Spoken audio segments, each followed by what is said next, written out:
Ikta Solork est un jeune homme plutôt insouciant qui ne s'intéresse vraiment qu'à deux choses essentielles dans l'existence, un coin tranquille pour faire une bonne sieste, et bien sûr, une jolie femme à son bras. Hélas, le conflit grandissant entre l'empire de Kachvarna et la république voisine de Kyoka vient malheureusement anéantir sa vie si paisible.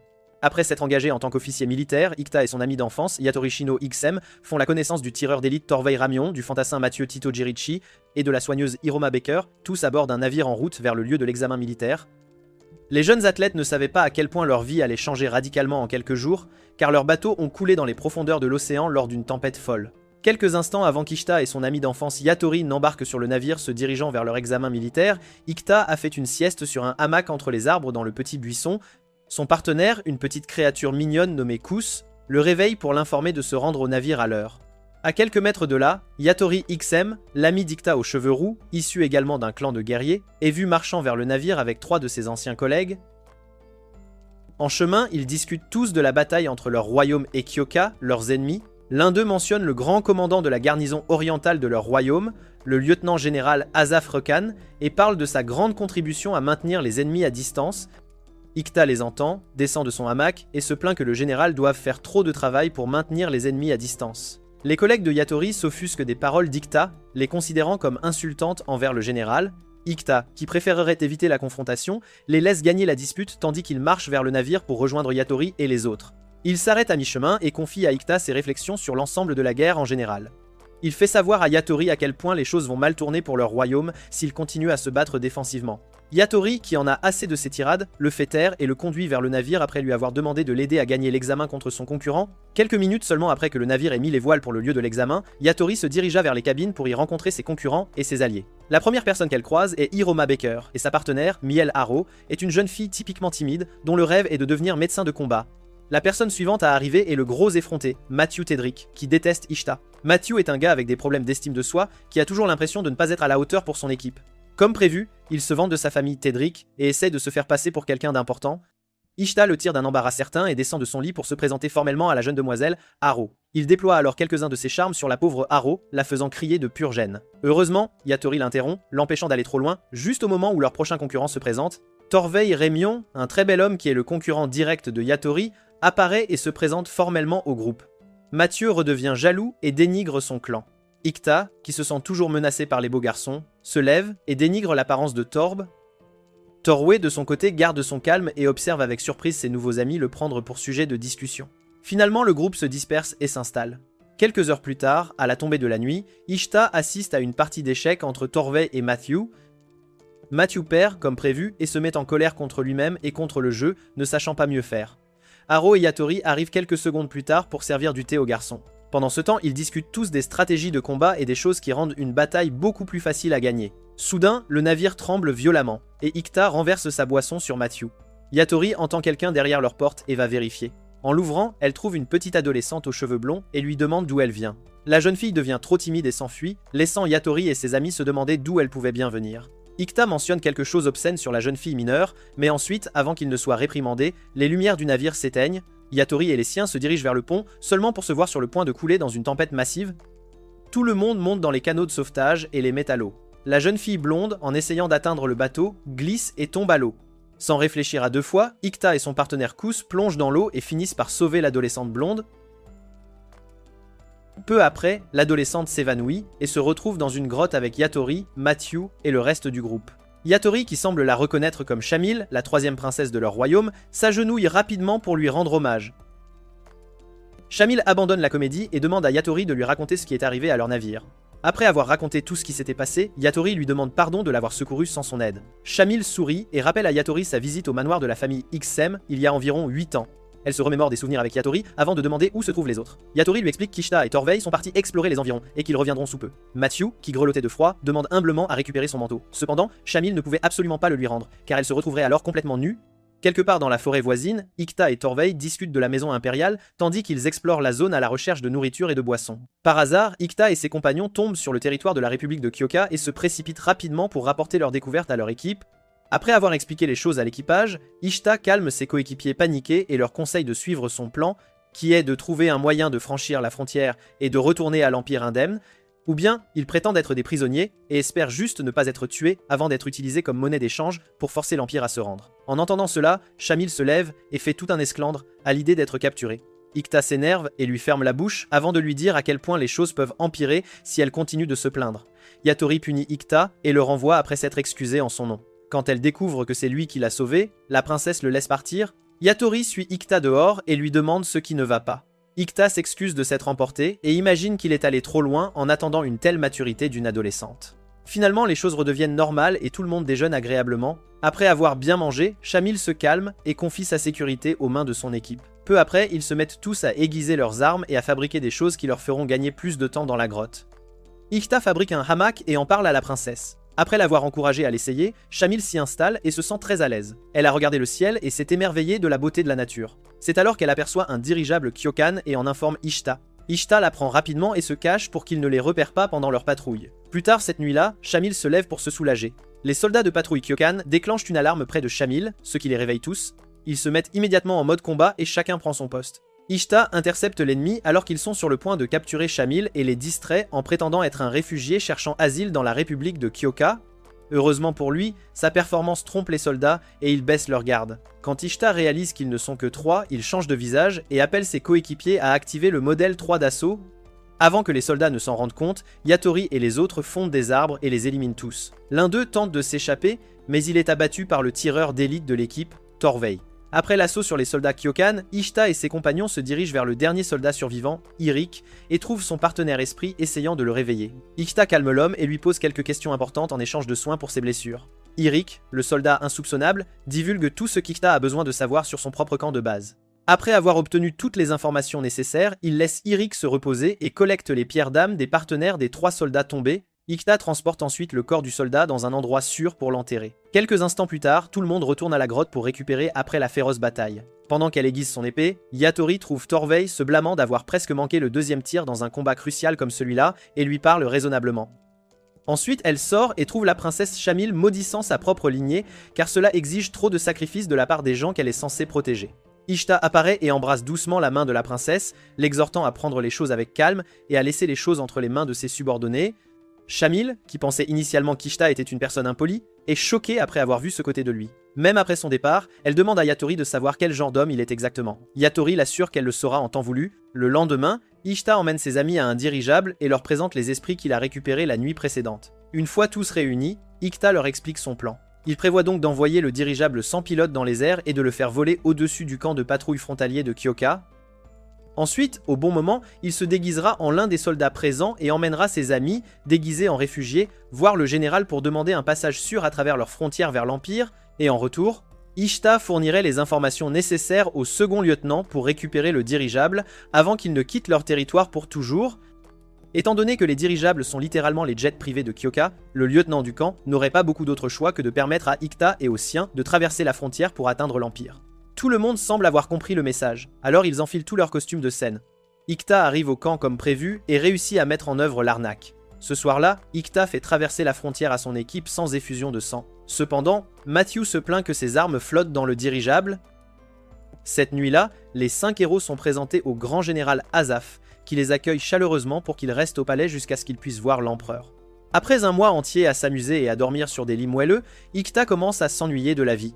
Un matin, Torvey se précipite avec le journal du matin pour annoncer à ses gens la mauvaise nouvelle de la mort de Azaf. Ishta jette un coup d'œil au journal et se souvient de la nuit de leur arrivée. Apparemment, il avait percé la stratégie lâche de l'empereur de continuer à se battre et avait essayé d'avertir Azaf de ne pas être utilisé comme un pion pour promouvoir la propagande politique. Malheureusement, personne ne veut entendre un roturier sans statut social. Et d'ailleurs, Azaf ne s'inquiétait pas vraiment de perdre sa vie à la guerre tant que c'était pour l'empereur. Il ignore l'avertissement d'Ishta et se sacrifie joyeusement pour être utilisé comme un pion. Maintenant qu'il est mort, Ishta peut au moins dire qu'il les avait prévenus. Malgré tout, il est quand même sorti du lit pour manger son délicieux petit déjeuner. Après quelques heures, Yatori et son équipage sont convoqués au palais de l'empereur pour le voir. En arrivant, ils trouvent Shamil près de son père et s'agenouillent devant lui. L'empereur les remercie d'avoir sauvé sa fille et les récompense en leur conférant à tous les 5 les titres de chevaliers impériaux. Cela choque Ishta, qui était super énervé contre la princesse pour avoir essayé de le prendre de haut. Sur le chemin du retour en chariot, Ishta exprime sans détour à la princesse qu'il est super énervé par ses tactiques d'utiliser leur victoire à des fins politiques. Shamil lui lance un regard suffisant et commence à dénigrer son vrai père, Bata Sankre, le stratège bien connu en général. Ikta la laisse tranquille quand elle continue de dire des choses insensées sur son maître et d'autres amis. Quand elle en vient à sa mère, Ikta l'arrête et la menace de lui briser le cou si elle dénigre encore sa mère. Yatori réprimande son manque de respect et lui dit de rester calme la prochaine fois. Après avoir beaucoup voyagé, Ikta et les siens sont accueillis à l'école d'entraînement militaire et s'installent. Cette nuit-là, Yatori voit Ikta personnellement pour l'interroger sur ses dernières crises de colère. Ikta lui fait savoir que si beaucoup applaudiraient la promotion, il était furieux, car il n'avait jamais pensé qu'il accepterait le poste qui avait coûté la vie à son père. Être un chevalier impérial est exigeant, et Ishta préférerait utiliser son cerveau quelque part de plus approprié pour une personne paresseuse comme lui. Le lendemain, chaque cadet de l'école d'entraînement est présenté à son nouveau camp d'entraînement et est exhorté à faire son travail au mieux de ses capacités. Après l'orientation, Ikta et ses collègues partent tous pour la course du matin d'un mile. Après s'être bien dépensés et avoir les genoux endoloris, ils s'installent tous sous un grand arbre dans la cour pour manger quelques collations. Des brutes des rangs supérieurs font leur apparition et jettent des insectes dans leur nourriture pour les effrayer. Cependant, Ikta écrase l'insecte en 1000 morceaux et le mange juste devant eux. Les brutes, complètement déconcertés, s'enfuient alors. Après leur petit déjeuner, tout le monde prend un bon bain et enfile son uniforme militaire avant de se rendre en classe. Quelques instants avant le début du cours, Shamil s'assied près d'Ishta, qui dort déjà, et remarque l'attitude paresseuse qui l'entoure. Pendant que le cours se déroule, elle écrit sur son tableau et demande à Ikta s'il aime vraiment sa vie à l'école militaire. Ikta lui fait savoir que non, et la remercie également de l'avoir amené dans un endroit où il peut tester ses connaissances et se moquer des gens si possible.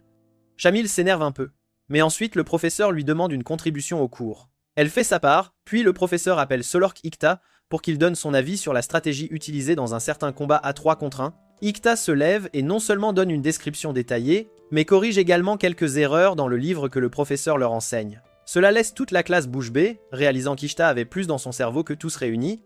Après le cours, Torway et Mathieu se dirigent vers le stand de tir pour s'entraîner à quelques tirs lointains. Une fois qu'ils ont terminé, ils retournent vers leurs autres amis et tombent malheureusement sur le frère aîné de Torway, Sari Aslag Ramayan, ou Sari en abrégé, qui les arrête et intimide son jeune frère pour être le membre le plus faible de la famille.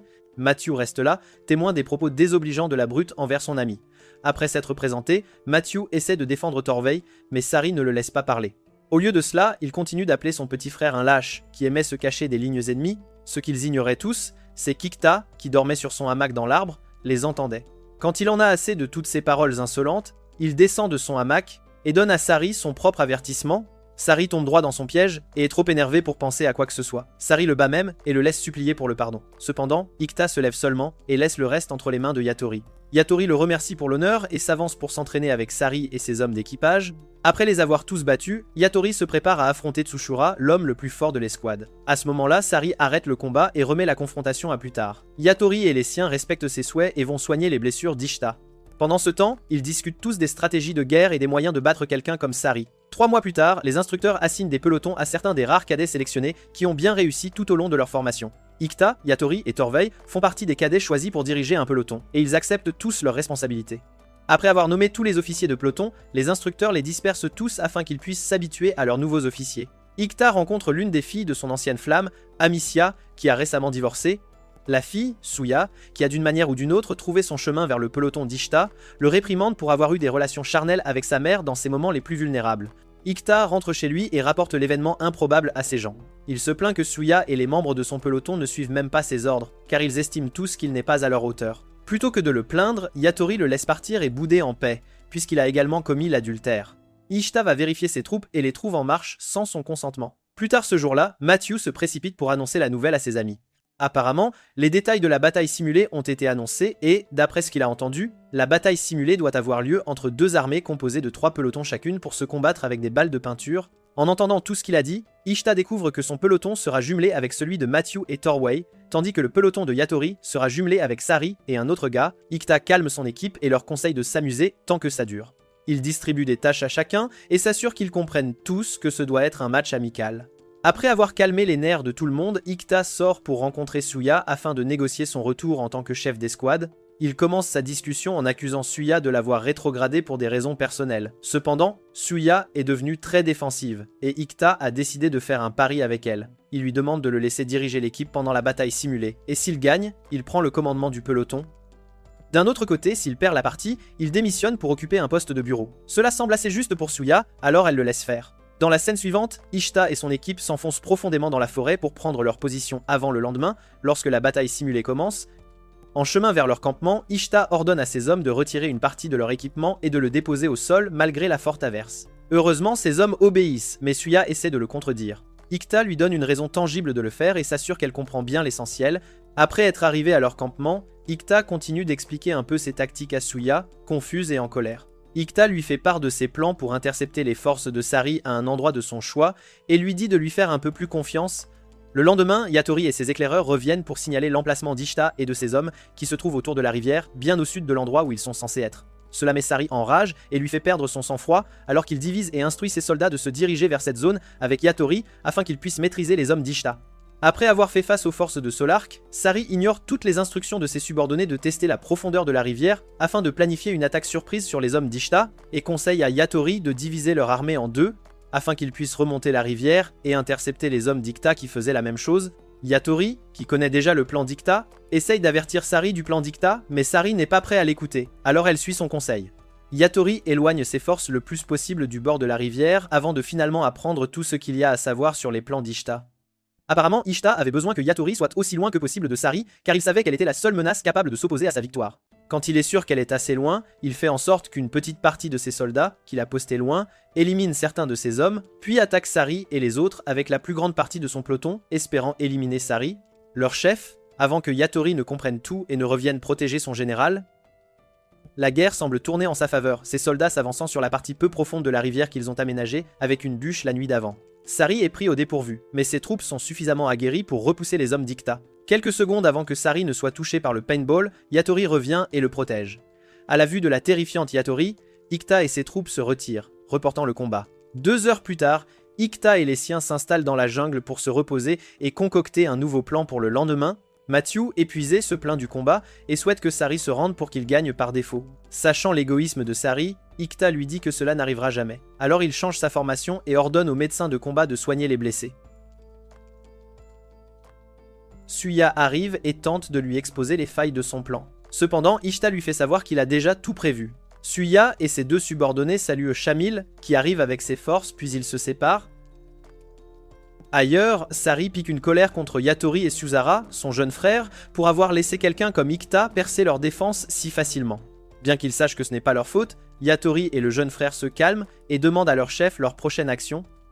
Sari se laisse emporter par ses émotions et jure de se venger d'Ikta. Ikta, qui a anticipé ses mouvements, élabore ses plans et lance la bataille suivante 1 heure plus tard. Cette fois, Ikta a posté son peloton pour bloquer les sorties nord et empêcher Sari et les siens de s'échapper du champ de bataille simulé. Cela devrait suffire à les faire se rendre et perdre le combat, n'est-ce pas? Eh bien, il s'avère que Sari n'était pas encore prêt à abandonner. Alors ils foncent directement dans la ligne ennemie pour forcer le passage à travers les lignes d'Ishta. Arrivé sur place, Ishta ordonne à ses hommes de simuler des tirs pour tenir leurs ennemis en alerte, puis de charger quand il en donnera l'ordre. Pendant qu'Ishta et les siens attendent que Sari fasse le premier pas, Torvey se positionne à plusieurs mètres et vise la tête de son frère avec son fusil de précision. Au moment opportun, Sari sort à découvert et expose sa tête pour dire à ses soldats de tricher et de faire semblant de ne pas être morts quand ils seront touchés par la peinture. Au moment où il s'y attend le moins, Torway lui tire une balle dans la tête et Ishta donne l'ordre de charger. Leur commandant étant à terre, Yatori et Sashura donnent l'ordre de se frayer un chemin à travers les lignes ennemies. À la fin de la journée, les soldats d'Ishta avaient anéanti plus des 3/4 des hommes de Sari, y compris Sari lui-même, pour remporter la bataille simulée. Une fois la bataille terminée, les hommes d'Ishta poussent un cri de victoire. Ishta calme son équipe et réprimande quelques-uns d'entre eux pour avoir désobéi à certains de ses ordres et agi de leur propre chef. Il leur fait ensuite un discours sur le progrès humain, la dépendance à la paresse et d'autres sujets similaires. À la fin de son discours, il conseille à ses hommes de le suivre alors qu'il les mène tous à la victoire. Tous commencent à crier son nom, le saluant comme leur nouveau commandant. Pendant ce temps, Ishta rejoint ses collègues, Matthew et Torvey, pour plaisanter un peu avant qu'ils ne réalisent que Shamla a disparu.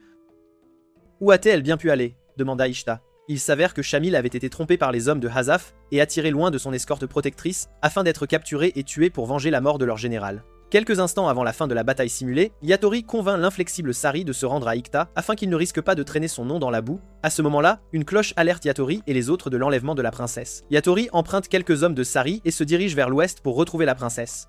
Ils rattrapent les hommes de Hazaf et abattent leur première ligne avec des flèches empoisonnées.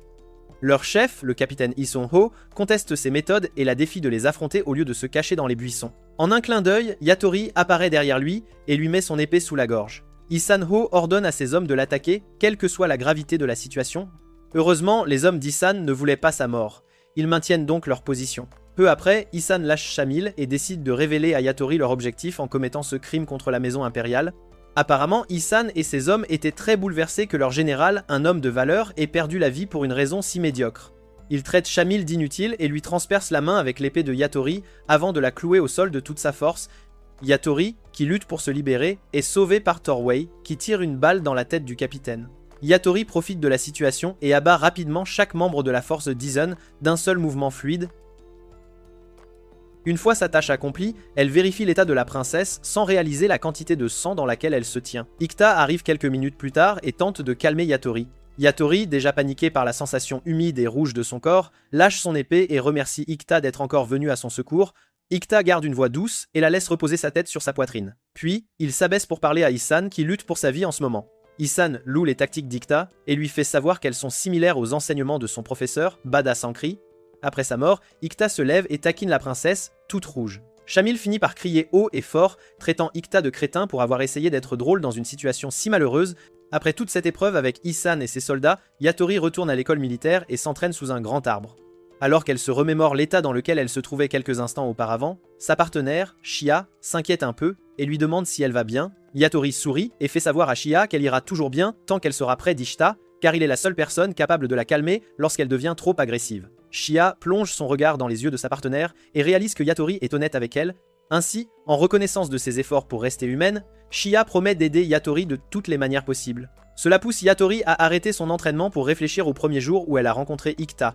Tout a commencé il y a plusieurs années, quand Yatori, alors encore une jeune fille, a rencontré l'impétueux, intelligent et turbulent Ikta. Ce jour-là, Yatori rencontra son père qui avait des nouvelles pour elle. Apparemment, Yatori devait être envoyée dans l'armée de Bata Sankri pour apprendre les ficelles du métier et devenir une soldate à part entière. Après cette discussion avec son père, elle fut envoyée pour commencer son entraînement avec le général et stratège le plus intelligent de la nation, Bata Sankre, qui s'avère également être le père biologique d'Ishta. Quelques instants après s'être installée dans la nouvelle région, Yatori s'approche de Bata, occupée à superviser l'ascension de son fils dans les cieux à bord d'un dirigeable. Elle discute de quelques sujets avec Bata et lui montre la soldate en elle.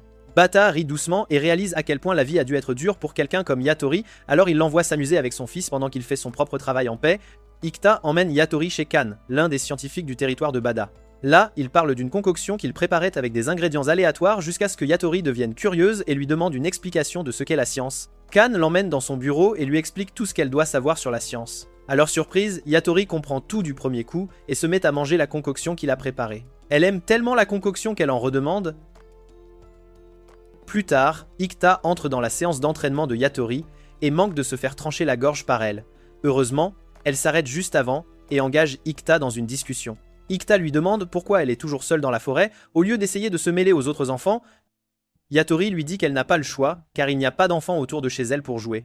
Ikta l'emmène près d'un petit buisson près de la maison de Kan et y creuse 3 fosses pour qu'il y tombe. Initialement, Kan voit à travers les 2 premières, mais il tombe ensuite dans la 3e et perd contre Ikta. Ensuite, Ikta emmène Yatori dans la cuisine d'une femme âgée pour voler des fruits. Yatori décide de s'en occuper, et le fait avec grâce en dérobant une cargaison de fruits de la cuisine de la femme sans méfiance. Ikta loue son travail acharné et ramène le butin de leurs exploits à la maison pour que sa mère prépare le dîner. En rentrant, Yatori se présente à Yuka, la mère d'Ikta, qui l'invite chaleureusement à l'intérieur de sa maison.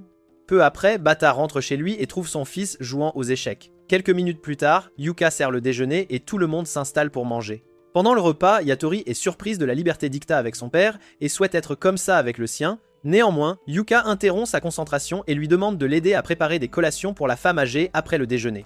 Yatori s'exécute et continue de manger. Plus tard ce soir-là, Ikta et Yatori vont pêcher et attrapent un gros poisson pour le dîner. Sur le chemin du retour, le duo parle de guerre et de combat. Même pendant leur bain plus tard, Ikta et Yatori discutent encore de guerre et de querelles familiales. Le lendemain, Ikta et Yatori sont emmenés dans un abri au milieu des bois pour un relevé géographique. Arrivés sur place, leur entourage se souvient soudain d'un outil important qu'il a oublié dans leur campement. Alors il se lève et retourne là basse avec son partenaire, laissant Ikta et Yatori face au temps rigoureux dans les bois. Ikta se délecte de sa liberté et sort chercher du bois de chauffage. Cependant, il est attaqué par une meute de loups et aurait été dévoré sans Yatori, qui le tire à l'intérieur de l'abri et verrouille la porte. Après avoir évalué la gravité de leur situation, Ikta et la guerrière Yatori déterminent les armes à leur disposition, ainsi que le temps dont ils disposent avant le retour de leur entourage. Ils élaborent un plan et attendent la tombée de la nuit avant d'attaquer les loups. Quand il fait assez sombre, ils ouvrent stratégiquement quelques endroits dans l'abri et y attirent environ 3 loups afin de les blesser et, espérons-le, de les faire abandonner la chasse. Malheureusement pour les enfants, leur plan ne fonctionne pas, car les loups étaient affamés par la sécheresse. Ikta et Yatori s'assoient à l'intérieur pour dîner avant de poursuivre leur guerre contre les loups. Quelques minutes plus tard, la vague suivante de loups apparaît, et cette fois, ils sont avec leur chef. Ikta et Yatori se cachent sous une trappe et essayent de blesser autant de loups que possible, mais très vite, les loups découvrent leur plan et les attaquent tous. Quand la situation devient critique, Yatori dit à Ikta de se sauver et de la laisser être dévorée par les loups. Qu'un seul d'entre eux meurt est bien mieux que deux. Ishta est vraiment irrité par sa façon de penser et lui fait savoir qu'il est là pour elle. Ils vont travailler ensemble et abattre les loups en un rien de temps. Yatori tente le coup de travailler ensemble et met le feu à l'intérieur de l'abri, forçant les loups à se précipiter dehors par la sortie.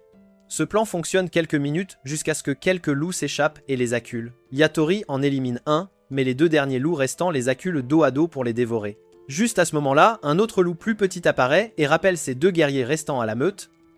C'est ainsi qu'Ikta et Yatori sont sauvés d'une mort certaine. Le lendemain matin, Ikta déjeune avec Yatori et lui fait savoir de ne jamais oublier à quel point ils travaillent bien ensemble. Après cette période de leur vie, Ikta a disparu et son père a été emprisonné. Yatori a dû vivre quelques années de plus sans son meilleur ami. Cependant, un jour, Ishta est revenu vers elle, un homme adulte, prêt à la protéger contre les vrais dangers du monde. De nos jours, Matthew défie Haro à une partie d'échecs, avec de grands espoirs de gagner cette fois. Heureusement pour lui, il bat Haro à son propre jeu. Une fois la partie terminée, Haro applaudit ses efforts et lui dit qu'il battra bientôt Ishta et Yatori à leur propre jeu. Matthew devient un peu triste et lui dit que cela n'arrivera jamais, car il sait que ces deux-là sont bien au-dessus de lui. Cela ne signifie pas que Matthew abandonne. Plutôt que de jeter l'éponge et de prendre la voie de la lâcheté, Matthew décide de se relever et d'étudier les stratégies de combat afin de surpasser ses rivaux. Plus tard cette nuit-là, Toroway se rend au stand de tir pour continuer à s'entraîner. Pendant ce temps, il se remémore le tir précédent qu'il a effectué sur Aizen pour sauver Yatori, et s'apprécie d'avoir pris une mesure aussi audacieuse pour empêcher le capitaine opprimé d'éliminer un membre clé de son équipe. De plus, il est plus heureux d'avoir enfin reconnu les meilleures distances pour tirer sur sa cible. Le lendemain, Haro trouve Ishta endormie près d'un arbre, lisant un texte particulier, contenant des informations sur un coffre-fort connu sous le nom de boîte d'Anirai. Haro s'intéresse un peu à ce qu'Ishta avait à dire, alors elle lui pose quelques questions sur ses origines, et Ishta lui parle de son père, Batasankre, avant de se lever pour rejoindre les autres.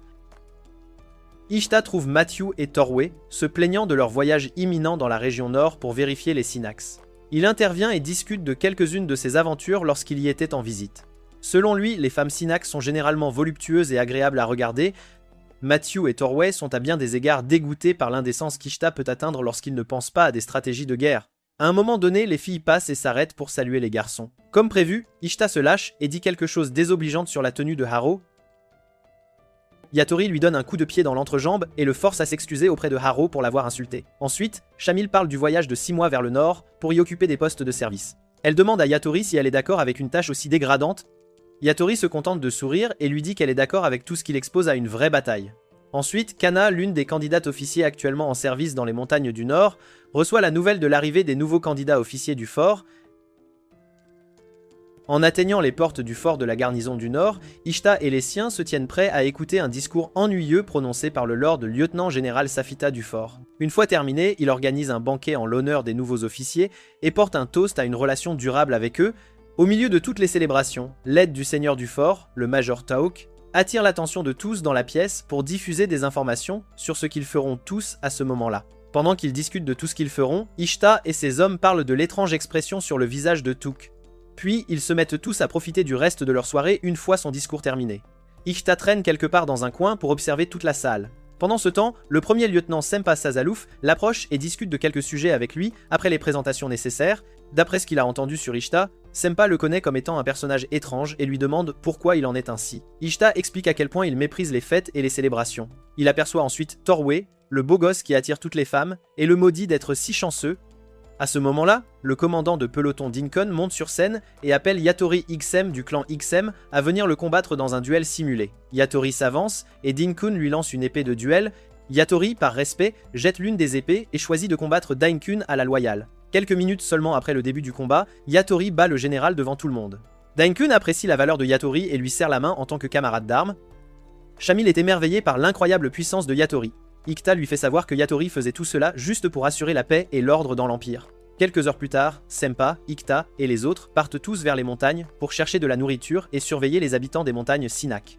En chemin, Sempa fait savoir à Yatori et à son équipe à quel point ils sont chanceux d'être là au meilleur moment possible. Quand on lui demande pourquoi, il leur dit que les choses n'ont pas été si roses avec les montagnards depuis la chute de la garnison de l'Est. Maintenant que les choses sont un peu normales, ils doivent monter là-haut chez les montagnards et leur montrer leur force, afin qu'ils ne pensent pas à essayer de se rebeller contre eux. En d'autres termes, on pourrait conclure que ces montagnards étaient forcés de travailler pour l'Empire et de leur fournir des provisions avec peu ou pas de salaire. Senpa s'inquiète un peu et demande des nouvelles d'Ishta. Suya, cependant, lui répond avec un message d'Ishta lui-même, l'informant de sa décision d'entrer dans les baraquements de détention pour avoir violé les règlements militaires et agi comme un criminel. À ce stade, Senpa ne pouvait plus rien faire. De retour au fort, l'un des premiers Louise est vu confisquant les livres de Kana, estimant qu'ils sont inutiles au fort. Ishta apparaît au bon moment et dénonce le général pour ses bêtises. Apparemment, le général voulait vendre les livres au plus offrant et n'allait avoir aucun regret à le faire. Le lieutenant tente de se défendre, mais encore une fois, Ishta ne fait qu'ajouter de l'huile sur le feu.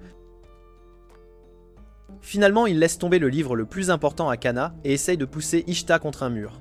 Ishta la tire dans une toile d'araignée et la laisse tomber sur la chemise du Liu Ting quand il frappe le mur. Le lieutenant s'enfuit, irrité, et laisse Ishta avec la mignonne Kana. Ishta utilise l'une de ses ruses sur Kana et la charme pour qu'elle lui en dise un peu plus sur ses études. Peu après, Senpa arrive et le ramène. Ishta essaie de discuter un peu avec Senpa, mais sa punition est déjà décidée.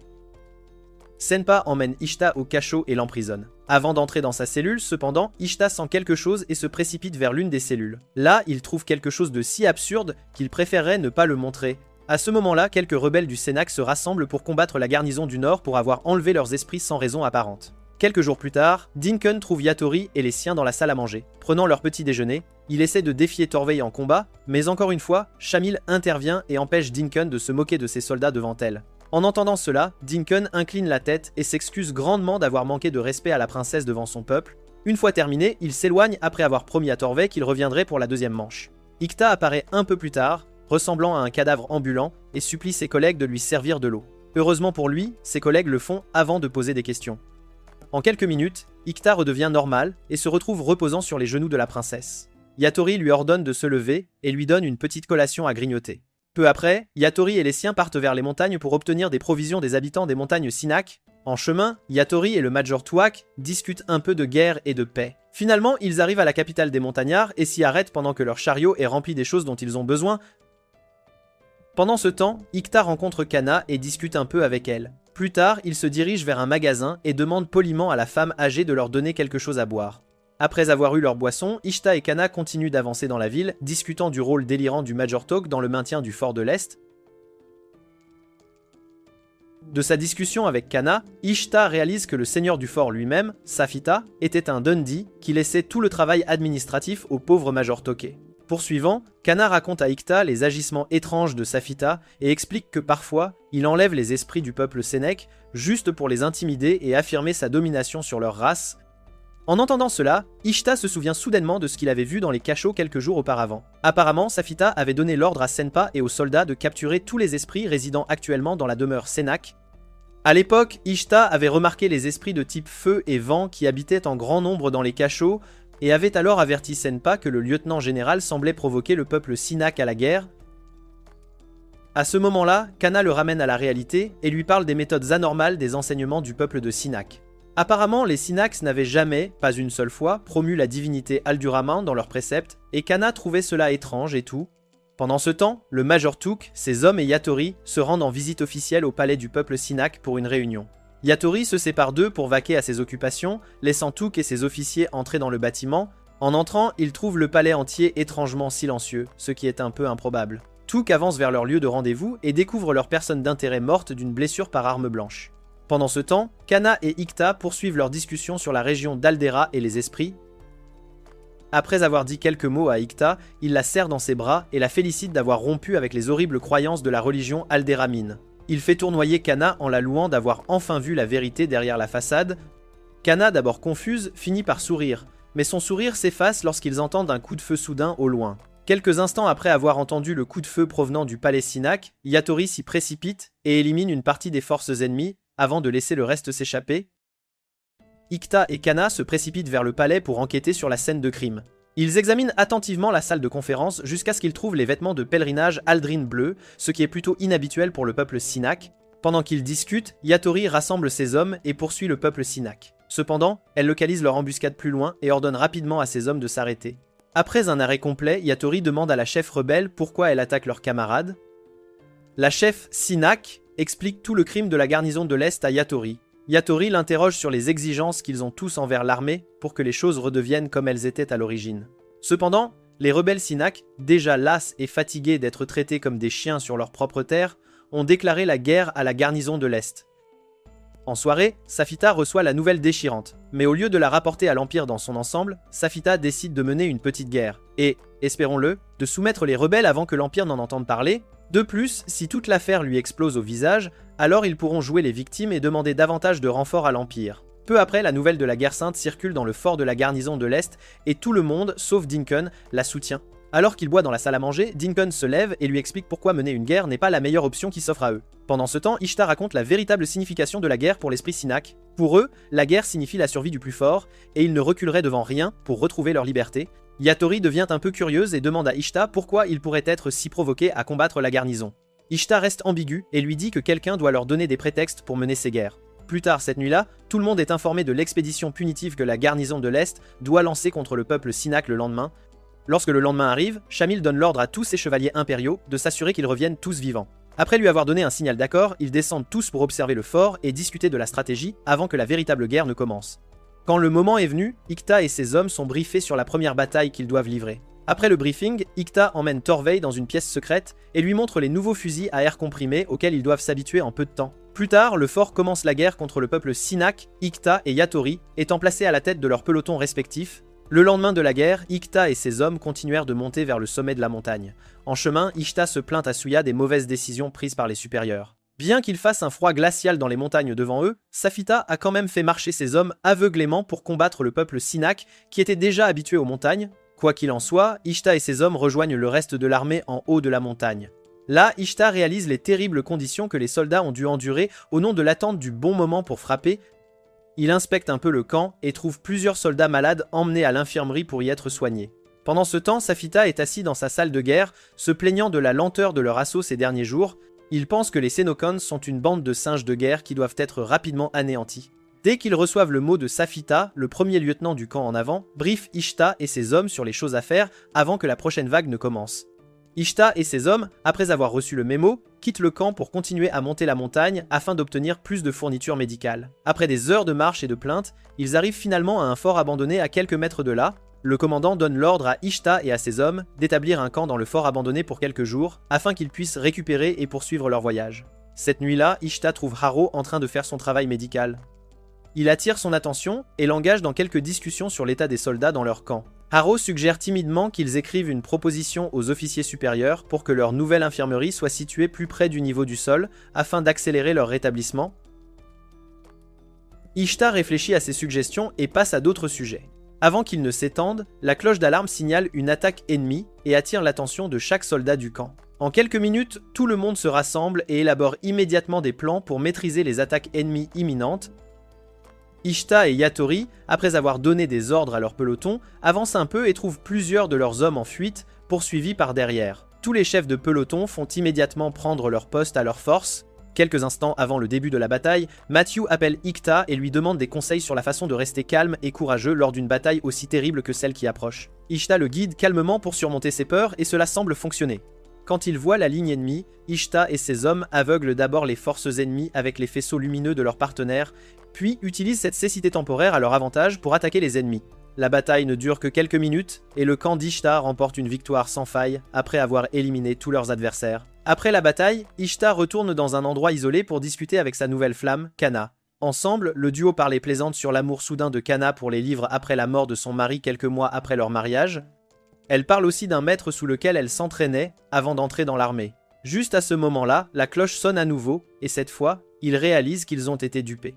Apparemment, l'ennemi avait laissé la forteresse vide à leur arrivée, juste pour qu'ils se sentent très à l'aise afin de pouvoir les attaquer. Avant que l'attaque ne devienne trop grave, Ishta et ses hommes fuient la forteresse pour combattre un autre jour. Le lendemain, Najiru, l'un des officiers commandants, se plaint et blâme Ishta d'avoir battu en retraite en voyant le feu ennemi. Il était censé tenir, combattre et mourir en guerrier. Ishta se moque de la tentative lâche du lieutenant de masquer sa propre peur. Plutôt que de le dénoncer pour ses balivernes, Ishta décide de faire un pari avec lui. S'il peut reprendre le fort à l'ennemi en 1 heure en utilisant ses propres forces choisies, alors Najiru devra les laisser tranquilles. Cela semble assez juste pour le lâche lieutenant, alors il donne l'ordre à Ishta. Ensuite, Ishta observe tout le fort et place ses tireurs d'élite à plusieurs mètres du fort. Alors que Matthew se plaint de l'impossibilité des missions, compte tenu des artilleries à leur disposition, Matthew n'a pas tort de protester contre les plans d'Ishta. Ishta attend le bon moment pour frapper. Quand il arrive, il marche avec son armée vers les portes du fort et attend le signal de Torveil. Juste à ce moment-là, Torveil et 2 autres artilleurs visent leur nouveau fusil à air comprimé amélioré avec une portée incroyable sur l'ennemi et abattent chacun des ennemis sur les canons du fort. Quand ils sont tous à terre, Ishta et ses hommes chargent et reprennent la forteresse, le tout en moins d'1 heure. Après la bataille, Ishta et ses amis prennent un peu de repos quelque part dans les ruines, et Ishta discute de quelques détails concernant la nouvelle artillerie qu'ils ont acquise. Au milieu de leur discussion, Harrow se précipite pour leur annoncer la terrible nouvelle. Apparemment, l'un des soldats du fort de Cana vient d'arriver au leur pour leur dire que son fort avait été attaqué à quelques mètres en avant du fort. Après avoir entendu tout ce qu'il avait à dire, Ikta ordonne à ses hommes de garder secrète la rencontre avec le soldat, afin qu'ils puissent essayer de résoudre la situation rapidement avant que tout ne devienne compliqué. Ikta emmène ensuite ses hommes vers le sommet de la montagne et s'arrête à mi-chemin pour les faire reposer pendant environ 2 jours. Cela leur permettrait de se reposer et de s'habituer à l'air de la montagne. Bien que ses subordonnés protestent, Ikta leur fait comprendre son point de vue.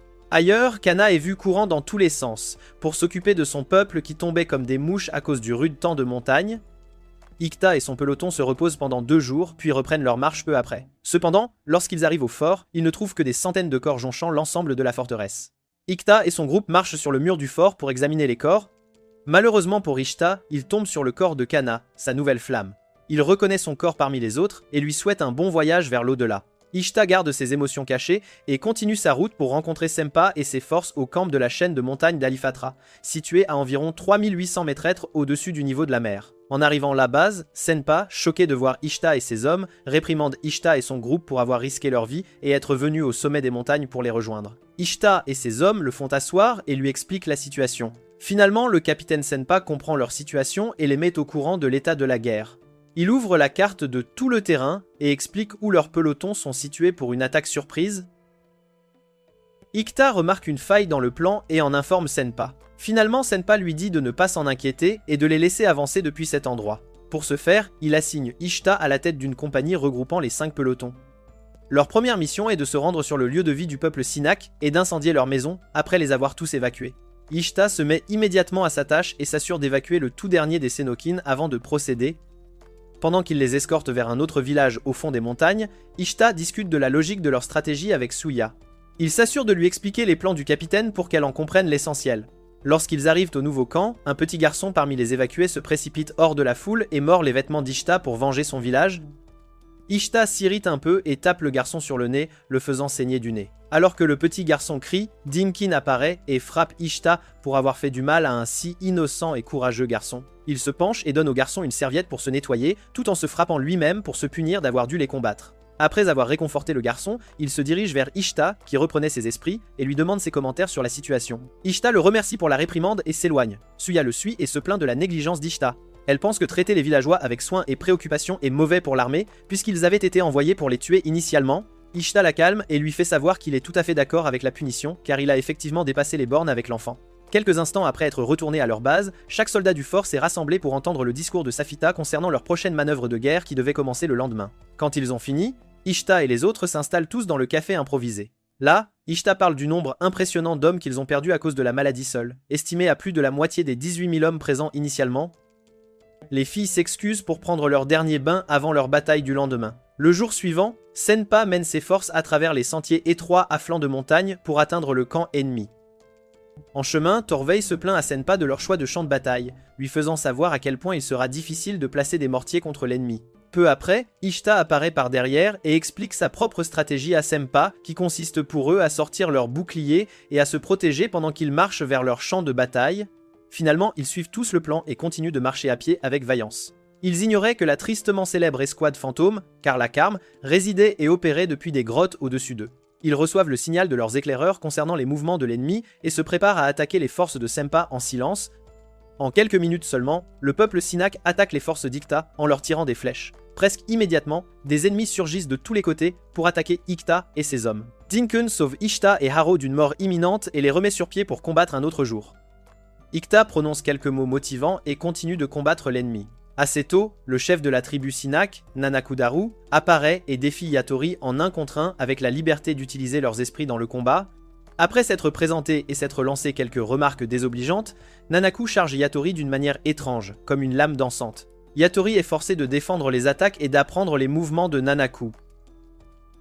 À ce moment-là, Carlacarm arrive sur le champ de bataille et abat certains des hommes d'Ishta. Pendant ce temps, Yatori, après avoir appris tous les mouvements de Nanaku, la maîtrise finalement et poignarde son esprit, Isha, qui est situé dans son dos. Isha se sacrifie pour la cause et sauve sa partenaire en retour. À cet instant, Yatori trouve Danken poignardé par l'un des Carlacarm. Elle se jette sur les soldats et le met en fuite. Plus tard ce soir-là, Dankun décède de ses blessures par arme blanche après avoir laissé un message émouvant à Yatori et aux autres. Cette nuit-là, Nanako retourne à son village pour le trouver en flammes. 9 ans auparavant, pendant la période du festival du peuple Senakin, la jeune Nanaku s'était faufilée dans la chambre d'Ishta pour le prendre au dépourvu et être avec lui, seule. En arrivant là-bas, elle demande à Ishta de dormir avec elle et de remplir son rôle de futur mari. Heureusement, rien ne s'est passé entre eux car ils n'étaient encore que des enfants. De retour au présent, Nanako se précipite vers une tente ouverte et y trouve environ 5 soldats ennemis. Elle trouve 2 corps de son peuple au sol et devient folle de rage. Elle se précipite vers les hommes et en élimine environ 2 avant d'être capturée et mise de côté pour leur plaisir plus tard. Pendant ce temps, Ikta et ses camarades, qui venaient d'arriver au village qu'ils avaient précédemment incendié, se précipitent rapidement vers le même camp que Nanaku avait attaqué plus tôt. Ils sont arrivés juste à temps avant que les 3 hommes ne s'en prennent à la pauvre fille. Ikta est super énervé et les met tous à terre avant de sauver son ami d'enfance. Le lendemain même, Ishta et ses hommes se rassemblent pour prendre le butin de la bataille. Maintenant que le camp ennemi est désert et libre de guerriers, ils peuvent enfin se reposer et rentrer chez eux pour mettre fin à la bataille. Avant cela, cependant, Ishta leur parle des Carlacarm et de leur implication avec l'escouade Kyokin. Apparemment, Ishta soupçonne que l'armée Kyokin avait quelque chose à voir avec toute l'attaque Senakin, car il estime qu'ils étaient bien trop coordonnés pour un groupe de montagnards. Peu après, Safita apparaît, débitant des absurdités, comme prévu. Avant qu'il ne puisse en dire trop, quelqu'un de l'équipe d'inspection d'Aldera se présente pour enquêter sur une certaine allégation contre la garnison du Nord. À en juger par les apparences, quelqu'un a dénoncé l'habitude immorale de Safita d'être méchant envers les esprits Sprit. Après plusieurs allégations provenant de ce même endroit, les chevaliers de la religion alderanin sont venus voir par eux-mêmes. L'inspecteur examine les ruines et trouve des dizaines d'esprits morts éparpillés le long des décombres. Il obtient immédiatement les informations dont il a besoin et retourne auprès de son peuple. Effrayé, Safita ordonne à ses hommes de poursuivre l'inspecteur et de les éliminer tous avant qu'ils n'arrivent jusqu'à lui. Sempa rassemble une poignée d'hommes et se dirige vers la direction de l'inspecteur. Il s'arrête quelque part en chemin et trouve des milliers de chevaliers sacrés marchant dans les montagnes vers leur position. Ishta réalise immédiatement le coup fourré ici et suppose que la République de Kyoka manipulait Senak et les prêtres d'Aldera pour attaquer l'Empire. Bien que leur tactique soit un peu sournoise, Ishta apprécie les efforts de l'esprit brillant qui a concocté ce plan pour faire d'une pierre 2 coups. En réalisant ce qui se passait, Safedon convoque une réunion et ordonne à ses hommes de préparer un bataillon pour attaquer les chevaliers de front.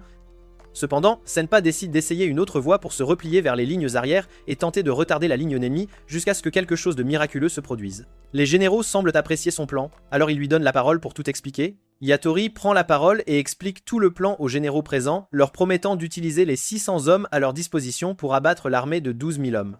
De plus, Ishta jure d'aider à convaincre Sinak de les aider dans leur mission.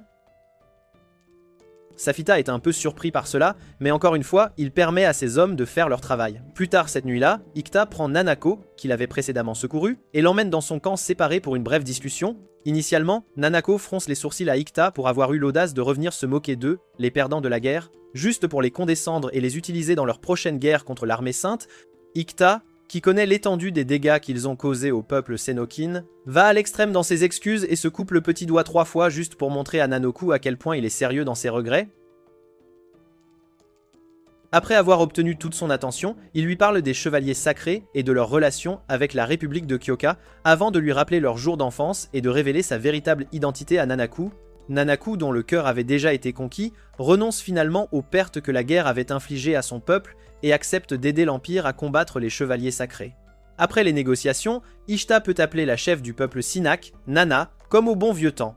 Il laisse Nanaku, déconcerté, dans la tente et retourne à son camp après avoir prodigué à son doigt les premiers soins nécessaires. Sur le chemin du retour avec Yatori, Ishta discute des raisons pour lesquelles il devait être celui qui gérerait la négociation. Finalement, il rejoint les autres ainsi que Senpa, qui les informe de leur promotion au grade de première et deuxième lieutenance et tout ce qui s'ensuit. Il félicite Yatori et Ishta d'avoir atteint le sommet en tant que premier lieutenant et annonce aux autres son intention de les renvoyer à l'arrière pour y attendre de nouveaux ordres. Matthew est un peu furieux de la nature dégradante de leur décision et confronte Ishta pour avoir une si piètre opinion d'eux. Il veut absolument combattre en première ligne et ferait tout ce qui est en son pouvoir pour protéger Ishta et ses autres collègues. Ishta perçoit la détermination dans sa voix et les laisse finalement tous combattre ensemble. 2 jours plus tard, chacun commence à installer les pièges et tout le nécessaire, suivant les plans d'Ishta. Lorsque le général de l'armée des chevaliers sacrés voit le feu dévorer la forêt qui les relie à leurs ennemis, il éclate de rire et convoque son propre stratège pour qu'il lui fournisse la meilleure parade à leurs tactiques insignifiantes. Quelques secondes plus tard, le stratège se présente pour évaluer la situation. Pendant ce temps, Ikta se rend à l'infirmerie pour faire soigner son petit doigt. Là, il a un tête-à-tête avec Haro au sujet des lourds fardeaux qu'il a été contraint de porter durant ses exploits avec eux, sur la montagne. Peu après, Yatori apparaît et invite Ikta à les rejoindre sur les lignes de front. Là, il discute du mystérieux stratège qui œuvre pour l'armée de Kyoka et souligne à quel point il est implacable dans sa quête de nouvelles stratégies efficaces. Pendant qu'ils attendent que les chevaliers fassent leur premier mouvement, Jin, le meilleur stratège de tout Kyoka, dont la force est également comparable à celle d'Ikta, est aperçu en train de griffonner divers mots et dessins sur de nombreuses feuilles de papier autour de lui. Jin, l'un des Luera de Kyoka, arrive et lui demande de se calmer un peu pour ne pas s'épuiser. Cependant, Jin n'était intéressé que par le génie qui était derrière le plan d'incendier la forêt et de donner aux soldats de l'Empire suffisamment de temps pour s'échapper avant leur attaque. D'après la façon dont le plan a été conçu, il sait que le stratège du côté de l'Empire, alias Ikta, doit être sacrément doué. Il s'arrête pour imaginer Safita accomplir un tel exploit, mais encore une fois, même la personne la plus stupide de Kyoka sait qu'il est physiquement et mentalement impossible pour quelqu'un comme Safita de réaliser une tâche aussi irréalisable. Alors, qui cela pourrait-il bien être? Pour empêcher son chef de trop réfléchir, Gin suggère que ce soit une coïncidence, car il n'est pas si impossible que des choses de cette nature se produisent de temps en temps. Cependant, Jean sait que c'est de la pure ingéniosité à l'œuvre, alors il est un peu émerveillé en commençant à réfléchir à l'identité de cette personne. Pendant ce temps, Shamil, dormant confortablement à la surface, fait un mauvais rêve où Ishta se réveille pour découvrir sa chambre aussi silencieuse qu'un cimetière. Quelques secondes plus tard, l'un des gardes apparaît pour lui annoncer la nouvelle déchirante concernant la campagne que l'armée sainte d'Aldera mène contre l'Empire. Le lendemain, Ishta convoque ses amis et Senpa pour organiser une réunion de guerre. Bien que les chances soient contre eux, ils parviennent tout de même à trouver une solution, d'autant plus qu'il n'y a aucun moyen pour l'armée sainte de les attaquer directement. Cependant, il existe un passage étroit par lequel l'armée sainte peut passer pour atteindre l'arrière de leur armée. Ikta prévoit de retarder l'ennemi suffisamment longtemps pour qu'il puisse former une embuscade dans ce passage étroit, afin que, lorsqu'ils devront finalement le traverser, Ishta et ses hommes soient prêts à leur sauter dessus. Ces plans fonctionnent effectivement, car Jean conseille au commandant de l'armée sainte d'attendre un peu avant de passer. Lorsqu'on lui demande pourquoi, le commandant leur dit qu'il veut découvrir qui est la personne brillante derrière l'armée de l'Empire. Pendant ce temps, Ishta fait ériger des barricades par ses hommes pour empêcher l'armée d'Aldera de trop progresser.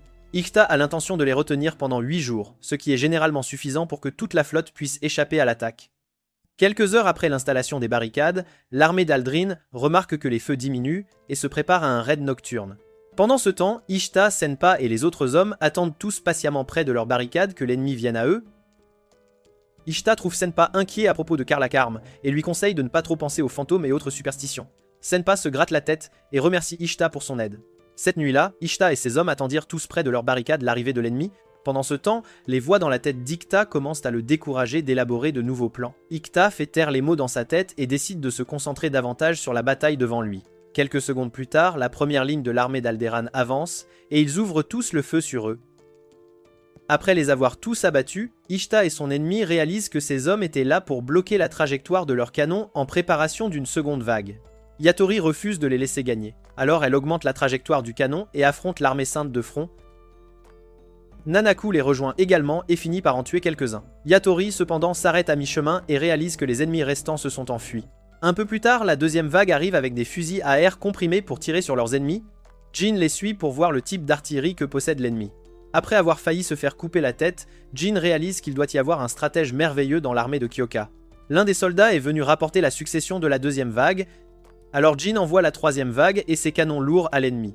En voyant les canons arriver, Ishta a du mal à prendre une décision. Doit-il sauver Yatori et Nanaku au risque de tuer certains de ses hommes ou les abandonner simplement et se sauver eux-mêmes? Ishta choisit de sauver ses amis. Il donne l'ordre et divise ses hommes en deux. Ils se précipitent vers la ligne de front et se défendent tout en récupérant les Senokins blessés. Une fois leur tâche accomplie, ils se retirent tous dans la végétation dense et bloquent le passage. Jen et ses forces retournent auprès du général qui semble se plaindre à chaque occasion. Jean le calme et lui dit de ne pas s'inquiéter pour l'instant. Bien qu'ils n'aient pas gagné cette bataille, ils n'ont pas encore perdu. En revenant à leur tente, Suya et Torwi réalisent l'ampleur des pertes qu'ils ont tous subies.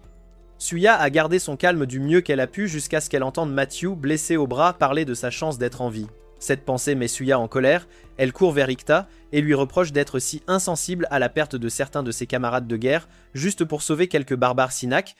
Ikta reste silencieux et encaisse le poids de toutes les paroles dures que Suya a à lui dire. Malgré la présence de son ami d'enfance Nanako à ses côtés, Ikta décide tout de même de la défendre. Yatori intervient quelques secondes plus tard et lui dit d'arrêter d'accuser les mauvaises personnes de ce qui est arrivé à ses amis.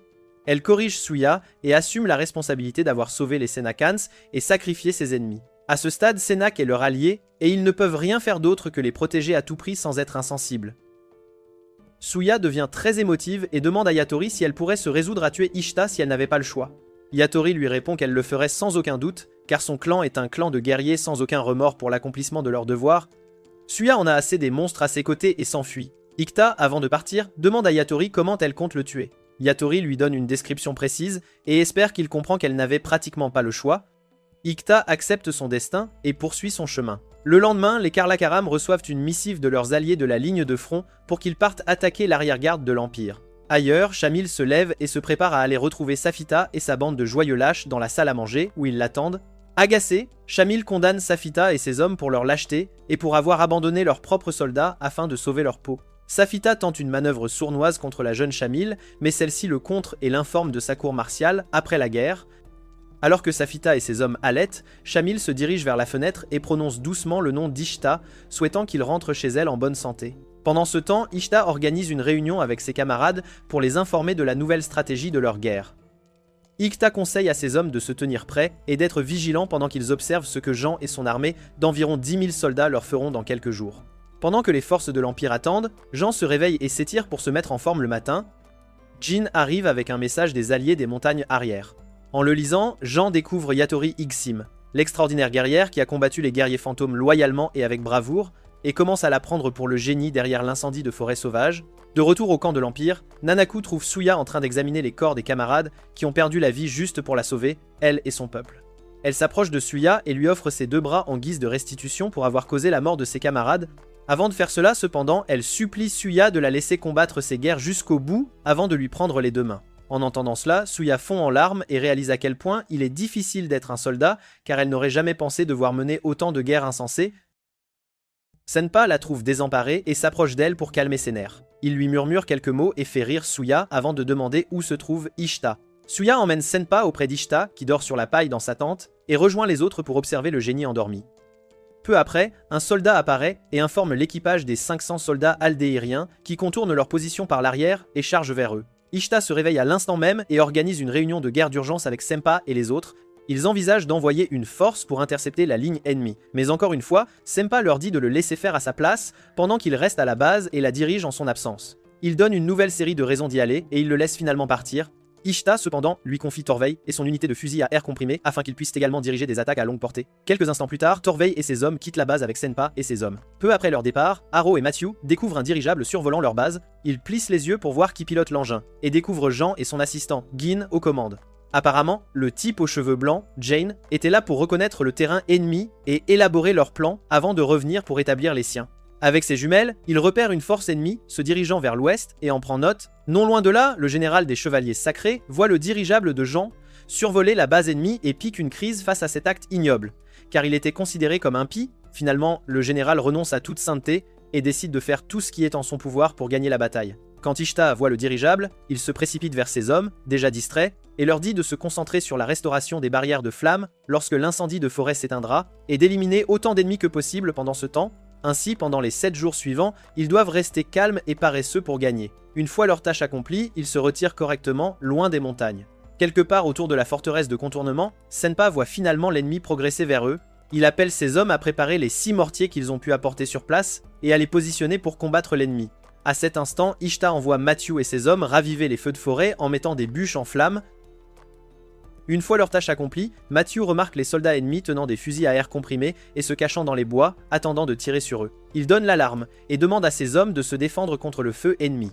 Après leur grand combat, Ishita ordonne un repos de 4 heures pour Matthew et ses hommes. Pendant ce temps, Ishita découvre l'existence des dirigeables et interroge Nana sur une éventuelle route de l'Est. Nana lui répond qu'il n'y a absolument aucune route de l'Est menant à la voie de contournement. Inversement, Senpa et ses hommes remarquent que l'ennemi bat en retraite après avoir laissé son flanc ouvert. Senpa est un peu confus au début quant à la raison de cet événement. Quelques instants avant qu'il ne soit trop tard, Senpa et Torvey réalisent qu'ils vont être attaqués par l'arrière de leur armée. À cet instant, les soldats fantômes prennent leur position et se préparent à tirer sur signal. Au moment opportun, les soldats fantômes se lèvent pour tirer sur l'arrière du camp.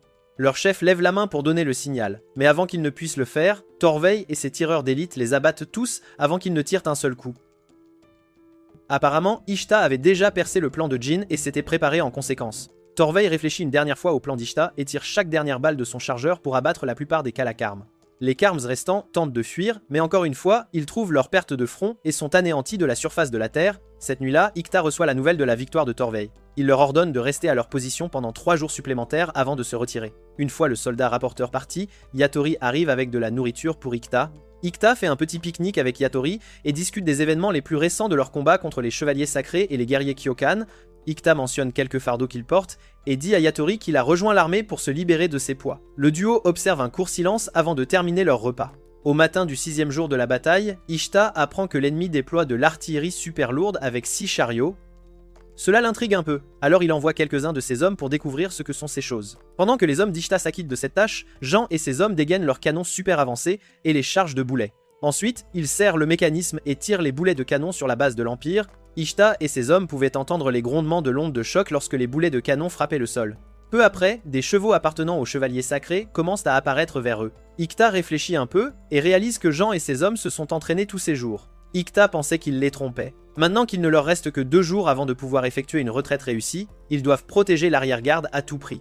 Ishta tient une autre réunion de guerre d'urgence avec ses soldats. Après avoir souligné la stratégie de Jin, Ishta est un peu confus et se reproche de ne pas avoir saisi toute la situation. Finalement, il trouve une solution et charge Matthew de garder la zone pendant qu'ils partent combattre l'ennemi sur les lignes de front.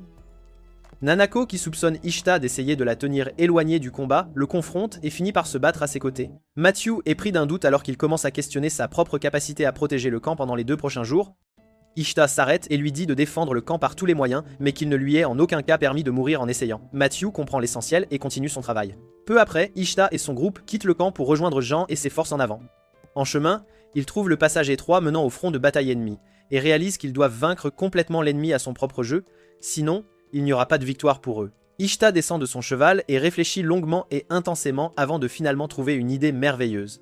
Cette nuit-là, il tente un piège à Gen et à ses hommes sur le chemin et attendent qu'ils s'approchent. Lorsque Jin et ses hommes apparaissent, ils s'arrêtent devant eux en découvrant du foin éparpillé sur tout le passage, d'où émanent des odeurs d'huile. Jin s'emballe et s'assure que ses hommes ne traversent pas directement le foin pour éviter d'être brûlés. Ishta et ses hommes permettent aux hommes de Jean de s'approcher suffisamment. Puis, au moment opportun, Ishta donne l'ordre et l'odeur d'huile disparaît. Jean réalise son erreur bien trop tard alors que les hommes d'Ishta sortent du foin et tuent autant de soldats de Jean que possible. Jean tente d'appeler des renforts, mais Yatori et ses hommes attaquent alors par l'arrière. Pendant ce temps, Jean est assis sur son cheval, paniqué par le chaos sur le champ de bataille devant lui. Puis, en quelques minutes, il trouve le drapeau de la reddition entre les mains d'un soldat de l'Empire. Jean doit prendre la décision difficile. Doit-il céder et discuter, ou continuer à se battre et risquer d'arriver à une impasse avec l'Empire? Ishta prie silencieusement pour que Jean morde à l'hameçon. Heureusement, Jean le fait juste au moment où il est sur le point d'être poignardé à la tête par un soldat ennemi. Jean demande à négocier et va rencontrer Yatori, la personne qu'il pensait être la commandante de la garnison. À sa surprise, cependant, Ishta s'avance et se présente comme le commandant de la garnison. Jean fait sa connaissance et expose ses conditions à Ishta, qui sont une reddition complète de la part de l'Empire. Ishta contre ces conditions et lui dit de se retirer afin qu'ils aient suffisamment de temps pour battre en retraite vers leur base principale et incendier les lignes de front. Jean n'accepte pas cela car il se croit invincible. Cependant, Ishta fait éclater sa bulle en illuminant un chemin vers la poitrine de Jean pour signaler à son tireur d'élite invisible, situé à plusieurs mètres, de l'éliminer. Maintenant qu'il fait face à la menace d'être éliminé, Jen devient plus agité. Il réfléchit un peu à la situation et réalise qu'il y a 90% de chances qu'Ishta bluffe. Cela cependant ne lui suffit pas, car les 10% restants représenteraient un pari très risqué à prendre.